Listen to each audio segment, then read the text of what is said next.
Okay. Ian, where do I start? Really nice bloke. Got a lot of time for him, and I think that individually he works with the students fantastic. I was saying that in the session, and where I've got a problem with him is trying to manage things that he sees as being conflictual, or where there's some element of conflict between what he thinks I'm saying and what I want him to do. After all, I'm not asking for for him to completely change his practice. I'm just saying he could maybe do some group work to mix it up a bit in his sessions, because they could be seen as a bit monotonous.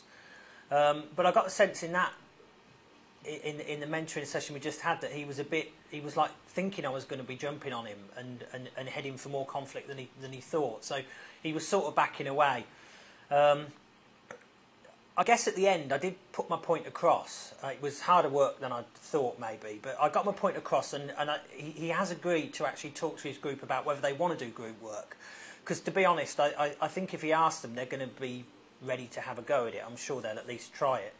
And I think that he's agreed to that, perhaps a bit under duress, but at least that was a start. And the other thing to mention is just, he's been teaching at the college for a lot longer than I've been here. He sees me as coming in quite new, maybe a bit faster career ladder for progressing and things like that. So I think he's a bit resistant to some of the stuff I say. I mean, he's got his way of doing it, and he sees me as a bit of a Johnny-come-lately. But for all that, I think he's a nice guy, and I'm determined to work with him and make sure we can move forward.